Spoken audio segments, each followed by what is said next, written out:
Parliament సభ్యులు అనిల్ యాదవ్ గారు, senior Congress నాయకులందరూ కూడా నా మనవి ఏంటంటే, ఇదొక సీరియస్ ఇష్యూ మీద మనం ఇలా ఇక్కడ ర్యాలీ అయ్యాం.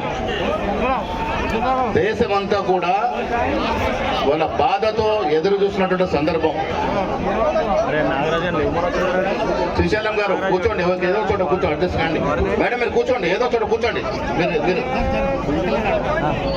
కూర్చోండి, అక్కడే కూర్చోండి, మీరు ఉన్న చోట కూర్చోండి, అక్కడే కూర్చోండి. మీరు వేరే వాళ్ళ దేశంలో ఎవరు ఎంత శాతం జనాభా ఉంటే వారికి అంత శాతం ఫలాలు అందాలని ఏదైతే నినాదం తీసుకున్నాడో, ఆ నినాదము ఇవాళ మోడీ రాజకీయ మరణ శాసనంగా మారింది. కాబట్టి ఇలా కక్షపూరితంగా నేషనల్ హెరాల్డ్ పేపర్ విషయంలో వారు ఛార్జ్ షీట్లో ఉద్దేశపూర్వకంగా రాజకీయ కక్షపూరితంగా వయసు కూడా చూడకుండా ఇవాళ దేశానికి కోడలుగా వచ్చి అహర్నిశలు దేశం కోసం పాటుపడ్డ సోనియా గాంధీ గారి పేరు చేర్చడం అనేది చాలా బాధాకర విషయం. రాహుల్ గాంధీ గారు ఇవాళ దేశంలో తిరుగుతున్నప్పుడు ఈ దేశంలో కులాలకు అతీతంగా, మతాలకు అతీతంగా ఎస్సీ, ఎస్టీ, బీసీ, మైనారిటీ వర్గాలు వారెంట నడుస్తున్నటువంటి పరిస్థితిని చూసి వణుకు పూచుకున్నటువంటి మోడీ ప్రభుత్వం, అమిత్ షా ఛార్జ్ షీట్లో వీరి పేరు చేర్చడం జరిగింది. తెలంగాణ ప్రజలకు ఒక వాస్తవం తెలవాలి. Associated journalist of India Nehru గారు 1937లో అంకురార్పణ చేసినటువంటి ఏజేఎల్ సంస్థ. దానికి అనుగుణంగానే నేషనల్ హెరాల్డ్ కానీ, నవజీవన్ పేపర్ కానీ, ఖవామి కానీ అన్నీ కూడా ఈ దేశ ప్రజలకి సేవలు అందిస్తూ వస్తూ ఉన్నాయి. ఆ పత్రిక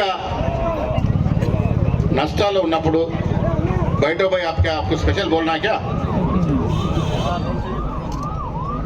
నష్టాల్లో ఉన్నప్పుడు అది కాంగ్రెస్ పార్టీ పత్రిక కాబట్టి ఇండియన్ కాంగ్రెస్ పార్టీ 90 కోట్ల రుణం ఇచ్చింది. దీన్ని కొండంత ఘోరంత చేసి ఇక్కడ మనీ లాండరింగ్ జరిగిందని ఒక పూచితోని 2014లో బీజేపీ ప్రభుత్వం వచ్చిన నాటి మొదలుకొని ఇప్పటి వరకు గాంధీ కుటుంబాన్ని బాధ పెడుతూ వస్తూ ఉన్నారు. మన పేపర్కి మనం అప్పించుకున్నాం. నేషనల్ హెరాల్డ్ అనేది కాంగ్రెస్ పార్టీ యొక్క పేపరు. అది నష్టాల్లో ఉంది, జీతపత్యాలకు డబ్బులు లేవనుకున్నప్పుడు మన పేపర్కి మన పార్టీ అప్పు ఇచ్చుకుంది, రుణం ఇచ్చుకుంది. దాంట్లో మనీ లాండరింగ్ ఎక్కడి నుంచి వచ్చిందో అర్థం అవ్వట్లేదు. కొన్ని సంస్థ వేరొకదా మనం కొన్నామంటే అది కాదు. అసోసియేట్ జర్నలిస్ట్ సంస్థ అనేది నెహ్రూ గారు స్థాపించిన సంస్థ. ఆ తర్వాత 2010లో కాంగ్రెస్ పార్టీ అదులో ఏర్పడినట్టు యంగ్ ఇండియా సంస్థ. ఇవన్నీ కూడా కాంగ్రెస్లో అంతర్భాగం. దాంట్లో గాంధీ కుటుంబ సభ్యులతో పాటు చాలా మంది వాటాదారులుగా ఉన్నారు. మన సంస్థ ఆధ్వర్యంలో నడుస్తున్న మన పేపర్కి మనం రుణం ఇచ్చుకుంటే వేరొళ్ళ ప్రమేయం లేదు, వేరొళ్ళకు రూపాయి ఇచ్చింది లేదు, వేరే చోట రుణం తెచ్చుకుంది లేదు, వేరొళ్ళ డబ్బు వృధా చేసింది లేదు. అయినప్పటికీ రాహుల్ గాంధీకి అడ్డుకట్ట వేయాలి. బీహార్లో ఎన్నికలు ఉన్నాయి. బీహార్లో ఎన్నికలు గెలవాలంటే ఏదో ఒక సెన్సెస్ సృష్టించాలి. గుజరాత్లో వారి గుండె అయిన గుజరాత్లో సిడబ్ల్యూ సమావేశాలు పెడితే నొప్పి పుట్టింది వాళ్ళకి. మోడీ వన్నే తగ్గుతూ ఉన్నటువంటి ఈ సందర్భంలో మళ్ళీ ఇచ్చిన ఎన్నికల నాటికి మోడీ ప్రభావం పూర్తిగా తగ్గి కాంగ్రెస్ పార్టీ అధికారంలోకి వస్తుంది. రాహుల్ గాంధీ గారు ప్రధానమంత్రి అవుతారు. కాబట్టి వీళ్ళని ఇబ్బంది పెట్టాలి, రాజకీయంగా బదనాం చేయాలి. ప్రజాస్వామ్య పద్ధతులు ఎదుర్కోలేని ఇటువంటి శక్తులు, ఇటువంటి దుష్టులు ఈ కేసుల ద్వారా సోనియా గాంధీ, రాహుల్ గాంధీని భయపెట్టాలనుకుంటే అది అవివేకమే అవుతుంది. కేసులకు ఎప్పుడు కూడా గాంధీ కుటుంబం భయపడలే. స్వాతంత్రం ముందు కానీ స్వాతంత్రం తర్వాత కానీ. మహనీయుడు జవహర్లాల్ నెహ్రూ దాదాపుగా 9 సంవత్సరాలు ఈ శ్వేత దేశ స్వాతంత్రం కోసం జైల్లో ఉన్నాడు అంటే అది వారి యువతలో అర్థం చేసుకోవాల్సిన పరిస్థితి. బీజేపీ పార్టీలో ఒక్కడంటే ఒక్కడు స్వాతంత్రంలో పాల్గొన్న నాయకుడు లేడు. ఇలా మోడీ, అమిత్ షా ఒక్కడి పేరు కూడా చెప్పలేరు మేము ఫలానా స్వాతంత్రంలో మా నాయకులు పాల్గొన్నారు అని. అలాంటి పార్టీ ఇలా దేశం కోసం, దేశభక్తి గురించి మాట్లాడుతూ ఉంది.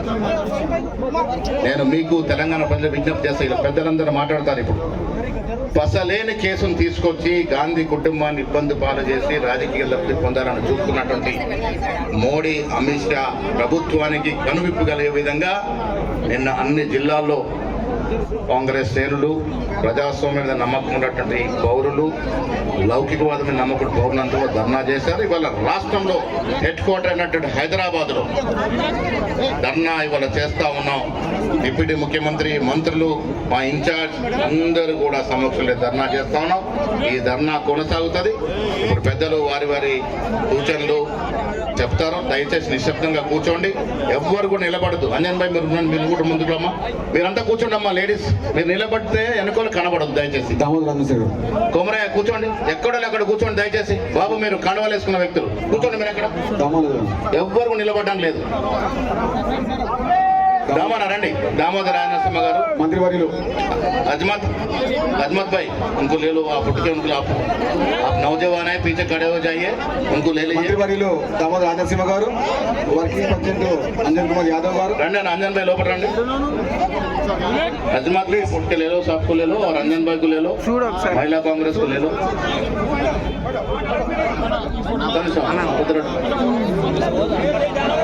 మళ్ళీ ఎందుకు లేబట్టి నీకు 10 సార్లు చెప్పాలా ఏమైనా బుద్ధి ఉండదా మీకు వెనక బ్యానర్ కనబడుతుంది 4 సార్లు చెప్తే మళ్ళీ బ్యానర్కి వచ్చి ముందు నిలబడుతున్నారు మీరు ఒక జరగండి